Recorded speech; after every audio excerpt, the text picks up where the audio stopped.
Magandang araw po sa inyo. Ako po si Dr. Belinda Manlapas, ang inyong doktora na nag-aalaga sa ating mga senior citizen.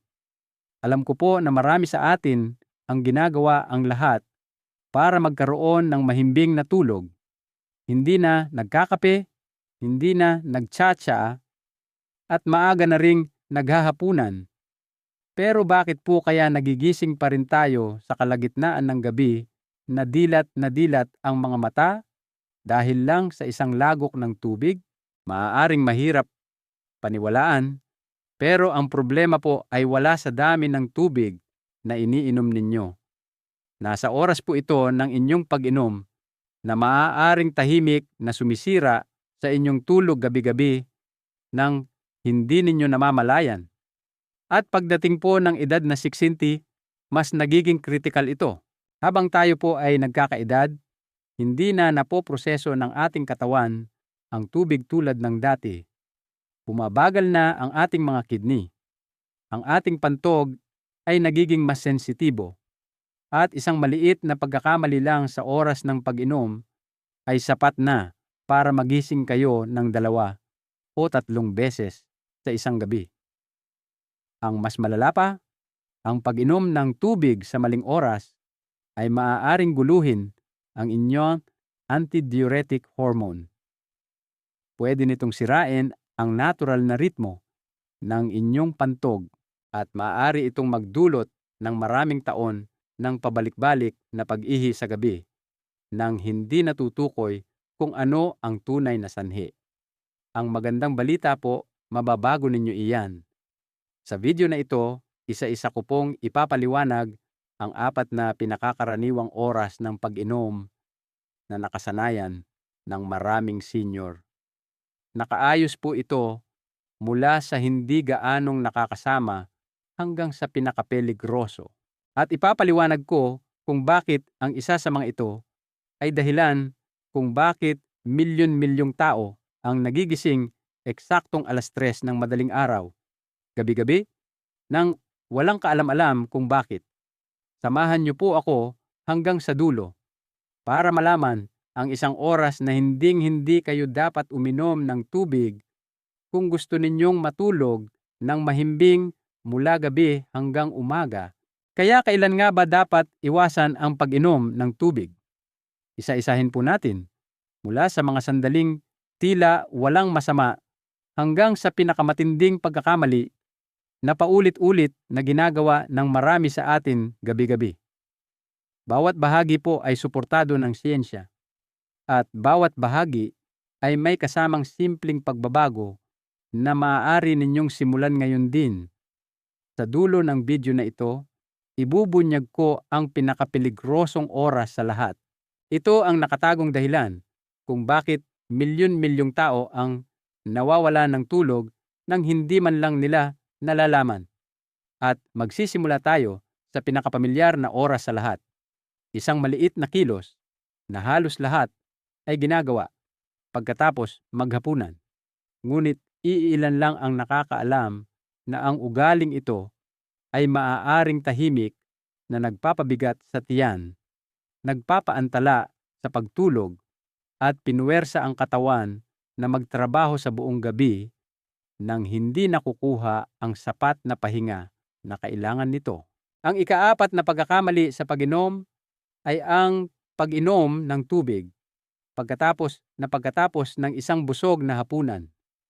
Ito ay tila isang simpleng ugali, pero maaari nitong tahimik na maapektuhan ang inyong panunaw at ang inyong pagtulog ng higit sa inaakala ninyo.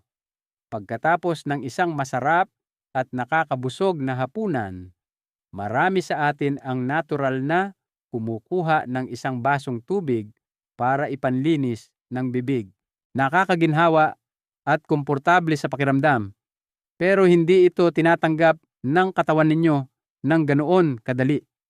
Kapag uminom kayo ng maraming tubig pagkatapos kumain, ang inyong tiyan na puno na ng pagkain ay biglang lumalaki. Itinataas nito ang presyon sa inyong tiyan, dumidiin sa inyong diaphragm, at maaaring makasagabal sa inyong paghinga kapag nakahiga na kayo. Para sa mga nakatatanda, itong pakiramdam ng pagiging bloated o bahagyang pagbilis ng tibok ng puso pagkatapos maghapunan ay maaaring manatili na nagdudulot ng discomfort, hindi mapakali at pagkaantala sa pagkakaroon ng mahimbing na tulog. Higit pa riyan, pinapahina ng tubig ang inyong stomach acid na dapat sana ay nasa pinakamalakas nitong estado pagkatapos kumain. Kapag ang acid ay natunaw, bumabagal ang panunaw. Ang pagkain ay nananatili ng mas matagal sa tiyan at maaaring magdulot ng bloating, acid reflux, o pakiramdam ng kabigatan bago matulog. Para sa mga may sensitibong sistema ng panunaw o sino mang umiinom ng gamot, maaari pa itong mauwi sa bahagyang reflux sa gabi habang nakahiga. Ang masama pa, ang tubig na iyon ay ipoproseso ng inyong mga kidney sa loob ng 2 hanggang 3 oras. Ibig sabihin, kung kailan nagsisimula pa lang ang inyong katawan sa unang deep sleep cycle, kung kailan relax na ang inyong mga kalamnan at nagsisimula ng ayusin ng inyong utak ang mga selula, mapupuno naman ang inyong pantog at magpapadala ng senyales para gisingin kayo. Ang resulta ay maaari kayong magising na dilat ang mata bandang 11:00 o hating gabi kahit na ginawa ninyo ang lahat para maghanda para sa isang mahimbing na pagtulog. Ang solusyon po ay simple at banayad. Uminom ng tubig mga 30 minuto bago kumain para matulungang mailabas ang inyong digestive enzymes. O kung kailangan, maghintay ng 30 hanggang 60 minuto pagkatapos kumain para bigyan ng sapat na oras ang inyong tiyan na tunawin ang pagkain. At kung nauuhaw kayo habang kumakain, uminom lang ng maliliit na lagok. Sapat lang para mapalambot ang pagkain at matulungan itong dumaloy ng maayos. Hindi ninyo kailangan ng higit pa riyan. Ang isang maliit na pagbabagong ito ay makakagawa ng malaking kaibahan. Makakatulong ito sa inyong katawan na tunawin ang pagkain ng mas madali, magbibigay daan sa inyo na makatulog ng mas mabilis, at tutulong sa inyong gumising kinaumagahan na mas magaan at masigla ang pakiramdam ng walang discomfort o pagod na dulot ng paggising sa kalagitnaan ng gabi. At iyan po ay isa pa lang sa mga problema sa oras ng pag-inom na gumugulo sa inyong panunaw. Ngunit may isa pang pagkakamali. Ito ay mas karaniwan. Tila mas magaan, ngunit may direkta itong epekto sa inyong mahimbing na pagtulog sa sandaling dumampi ang inyong ulo sa unan. Ang ikatlong pagkakamali sa pag-inom ay ang pag-inom ng tubig bago mismo matulog. Ito ay isang ugali na marami sa atin ay ginagawa na sa loob ng maraming dekada nang hindi man lang ito kinukwestiyon. Ang isang maliit na baso ng tubig bago matulog ay tila makatwiran. Sa katunayan, marami ang naniniwala na ang pag-inom ng tubig bago matulog ay nakakatulong na maiwasan ang dehydration sa susunod na 8 oras. Ngunit, para sa isang katawan na mahigit 60 anyos na, hindi na pareho ang takbo ng mga bagay. Kapag uminom kayo ng tubig bago mismo matulog, wala nang sapat na oras ang inyong katawan para ma-absorb ang tubig na iyon sa inyong mga kalamnan at tisyu. Sa halip, mabilis itong dumidiretso sa pantog kasabay ng pagpasok ninyo sa unang yugto ng inyong mahimbing na pagtulog. Ito ang pinakamahalagang yugto para sa physical repair, pag-regulate ng presyon ng dugo, at memory consolidation. Dahil dito, pagkatapos lang ng 1 hanggang 2 oras, magpapadala na ng senyales ang inyong pantog sa utak, nagigising sa inyo, nagroggy at pagod ang pakiramdam.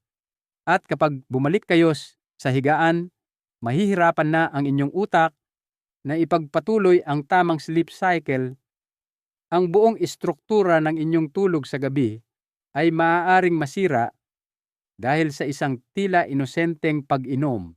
Ang masama pa, isang pag-aaral mula sa Pilipinas na inilathala noong 2019 ang nagpakita na ang pag-inom ng tubig bago mismo matulog ay maaaring bahagyang magpataas ng presyo ng dugo sa gabi sa mga nakatatanda.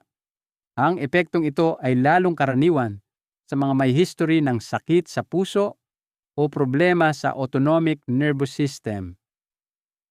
Ang dahilan ay kailangang i-activate ng katawan ang urinary system habang ang circulatory system ay dapat na nagpapahinga.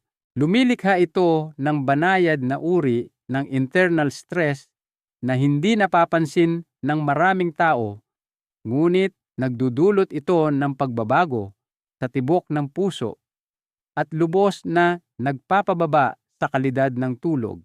Ang solusyon ay hindi ang tuluyang pagtigil sa pag-inom ng tubig sa gabi. Ang tunay na solusyon ay ang ilayo ang oras ng inyong pag-inom ng hindi bababa sa 40 hanggang 60 minuto mula sa oras ng pagtulog. Kung nakasanayan ninyong uminom ng maliit na lagok bago matulog para lang gumaan ang pakiramdam, subukang ilipat ang routine na iyon sa sandaling nagsisipilyo kayo o nagpapalit ng pantulog.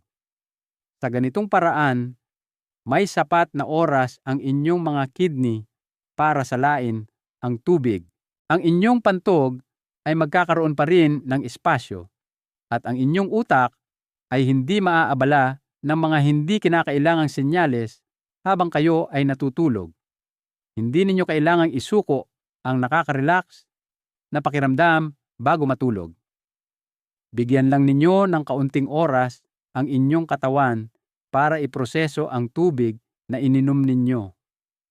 Ang inyong tulog ay magiging mas tuloy-tuloy, mas malalim, at mas maliit ang posibilidad na maputol sa gabi. Ito ay isang maliit na pagsasaayos, ngunit isa na makakagawa ng kapansin-pansin na pagkakaiba pagkatapos lamang ng ilang gabi. At kung ang pag-inom ng tubig bago mismo matulog ay isang nakasanayan na ninyo, mas karaniwan pa ang susunod na pagkakamali. Nangyayari ito ng dahan-dahan, tahimik sa buong gabi, at karamihan sa mga tao ay hindi man lang ito namamalayan. Ang ikalawang pagkakamali sa pag-inom ay ang tuloy-tuloy na pag-inom ng tubig pagkatapos ng 8:00 ng gabi. Maaaring hindi ninyo ito sinasadya, pero pagkatapos maghapunan, gagawa kayo ng 1 tasa ng herbal tea.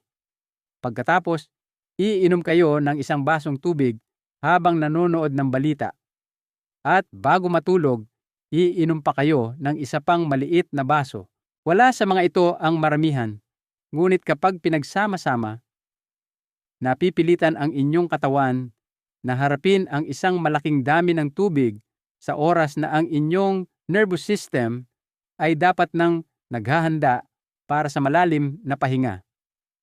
Ang problema ay pagkatapos ng edad na 60, ang kakayahan ng inyong katawan na mag-retain ng tubig sa gabi ay biglang bumababa. Ang antidiuretic hormone o ADH na karaniwang tumutulong sa inyong mga kidney na pigilan ang sobrang paghihi habang natutulog ay humihina. Kaya sa halip na iimbak ang tubig sa inyong katawan, patuloy itong sinasala ng inyong mga kidney na parabang araw. Dahil dito, ang tubig na iniinom ninyo sa gabi ay hindi napapanatili para magbigay sustansya sa inyong mga kalamnan. Itinutulak ito pababa sa pantog sa loob lamang ng 2 o 3 oras. Kung masyado kayong maraming iinuming tubig pagkatapos ng 8:00 ng gabi, pagsapit ng bandang 11:00, maaari ng bahagyang mapuno ang inyong pantog. Kahit hindi ninyo pa kailangan umihi, sapat na ang bahagyang pressure na iyon para manatiling alerto ang inyong utak. Ang inyong tulog ay hindi magiging ganoon kalalim. At kung sensitibo ang inyong katawan o dati na kayong may problema sa pagtulog, ang paggising kahit isang beses lang sa kalagitnaan ng gabi ay maaaring mag-iwan sa inyong pag-ulong-gulong sa kama ng ilang oras pagkatapos. Isang pag-aaral mula sa National Institutes of Health na inilathala noong 2022 ang natuklasan na ang mga nakatatanda na mas maraming umiinom ng tubig sa gabi ay doble ang posibilidad na makaranas ng mga abala sa pagtulog kumpara sa mga umiinom sa tamang oras. At totoo ito anuman ang kabuuang dami ng tubig na ininom nila sa buong araw. Hindi ito tungkol sa kung gaano karaming tubig ang iniinom ninyo, kundi kung kailan ninyo ito iniinom. Ang solusyon po ay napakalinaw. Mag-focus sa pag-inom ng mas maraming tubig sa umaga, sa tanghalian, at sa maagang hapon. Habang papalubog ang araw, simulang bawasan ang dami ng paunti-unti.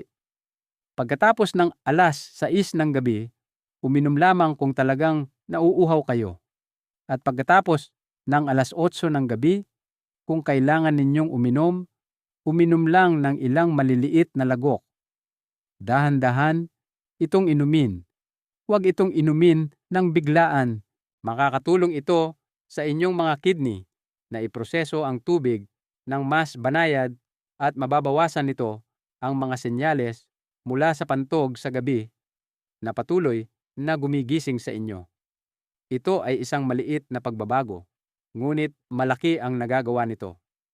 Kapag tinulungan ninyo ang inyong katawan na maiwasan ang sobrang karga ng tubig sa gabi, mas malalim ang inyong magiging tulog at mas maliit ang posibilidad na magising dahil sa mga pisikal na pangangailangan. At matutuklasan ninyo na ang pagtulog ng dire-diretso sa gabi ay isang regalong tunay na nararapat sa inyong katawan basta't magsisimula kayong gumawa ng maliliit na pagbabago simula ngayong gabi. Ang sobrang pag-inom ng tubig sa gabi ay pumipilit sa inyong katawan na manatiling aktibo sa oras na dapat itong nagpapahinga. Ngunit may isa pang pagkakamali sa oras ng pag-inom na mas mapanganib pa. Hindi lang nito sinisira ang inyong pagtulog, kundi ginugulo rin nito ng tuluyan ang inyong internal clock. At ang pinakanakakatakot na bahagi ay madalas itong nangyayari ng tahimik sa kalagitnaan ng gabi kung kailan pinakamahina ang inyong katawan at walang depensa. Ang numero 1 pagkakamali sa pag-inom, ang pag-inom ng malamig na tubig pagkatapos magising sa kalagitnaan ng gabi. Ito ay isang seryosong pagkakamali na ginagawa ng maraming tao nang hindi man lang namamalayan. Nagising kayo ng 2:00 ng madaling araw. Tuyo ang inyong lalamunan. Medyo mainit ang pakiramdam ng inyong katawan. At dahil sa nakasanayan, pupunta kayo sa kusina, bubuksan ang ref o magsasalin ng isang basong malamig na tubig, 1 lagok, 2 lagok, at bigla na lang kayong dilat na dilat hanggang umaga. Maaaring isipin ninyo na uhaw ang inyong katawan at kailangan ng hydration, ngunit sa katotohanan, ang ginawa ninyo ay ginising ang inyong buong nervous system. Ang malamig na tubig na pumapasok sa katawan sa oras na iyon ay nagdudulot ng biglaang pagsikip ng mga daluyan ng dugo. Ang biglaang pagbabago ng temperatura sa inyong bibig, lalamunan, at tiyan ay nagpapasigla sa sympathetic nervous system. Ito ang sistema na nagpapataas ng pagiging alerto, nagpapabilis ng tibok ng puso, nagpapataas ng presyo ng dugo, at naghahanda sa inyong katawan para sa aktibidad. Iyon ang dahilan kung bakit madalas uminom ng malamig na tubig ang mga tao sa umaga para magising. Ngunit sa 2:00 o 3:00 ng madaling araw, kailangan ng inyong katawan na manatiling kalmado at relax para mapanatili ang mahimbing na pagtulog at matatag na antas ng hormone. Kapag na-trigger ang sympathetic system sa gabi, nagpapadala ito ng mensahe sa inyong utak na nagsasabing oras na para gumising. Napagkakamalan itong umaga ng inyong katawan. Nagugulo ang inyong ritmo ng pagtulog. At kahit humiga pa kayo pagkatapos, hindi nababalik sa parehong malalim na estado ang inyong tulog tulad ng dati. Maraming tao ang nakakaranas nito gabi-gabi nang hindi alam kung bakit. Akala nila ay bahagi ito ng pagtanda o normal lang ang paggising sa gabi. Pero ang totoo, isang lagok lang ng tubig sa maling oras ay sapat na para gisingin ang inyong buong sistema. Isang pag-aaral mula sa mga eksperto sa kalusugan noong taong 2020 ang nakatuklas na kahit bahagyang pagbabago lang sa temperatura ng katawan sa gabi ay maaaring makagambala sa natural na produksyon ng melatonin at maantala ang inyong sleep cycle ng ilang oras. Iyon ang dahilan kung bakit maaari kayong biglang magising ng dilat na dilat pagkatapos uminom ng malamig na tubig kahit napagod pa ang inyong katawan at kailangan ng tulog. Ang solusyon po ay simple. Kung madalas kayong magising sa kalagitnaan ng gabi at nauuhaw, maghanda ng isang basong maligamgam na tubig bago matulog at ilagay ito sa tabi ng inyong kama. Gumamit ng isang maliit na insulated na bote o thermos. Kapag kinakailangan, buksan ito ng dahan-dahan at uminom ng maliit na lagok. Dahan-dahan itong inumin habang humihinga ng malumanay. Ang pag-inom ng maligamgam na tubig ng dahan-dahan kasabay ng mahinahong paghinga ay makakatulong sa inyong katawan na ma-absorb ang tubig nang hindi ginugulat ang inyong nervous system o pinapataas ang presyon ng dugo. Ang maliit na pagbabagong ito ay makakatulong na mapanatili ang inyong sleep cycle sa buong gabi. At sa umaga, magigising kayo na may mas malinaw na isip at hindi na pagod mula sa mga hindi maipaliwanag na paggising. Subukan ninyo ito ngayong gabi at damhin ang pagkakaiba. At ngayon, baka nagtatanong kayo, kailan po ba ako dapat uminom ng tubig? Kung ang pag-inom sa maling oras ay maaaring magdulot ng ganito karaming issue, kailan ang mga sandali na tunay na kailangan ng inyong katawan ang tubig? Ang sagot po ay nasa natural na ritmo na sinusunod na ng inyong katawan araw-araw. Kailangan nyo lang itong pakinggan sa tamang oras. Hindi ninyo kailangang bawasan ang inyong pag-inom ng tubig. Kailangan nyo lang itong inumin sa tamang oras. At narito po ang 3 ginintuang sandali na inirerekomenda ng mga eksperto sa kalusugan para tulungan ang inyong katawan na mas mahusay na ma-absorb ang tubig at protektahan ang inyong tulog sa gabi.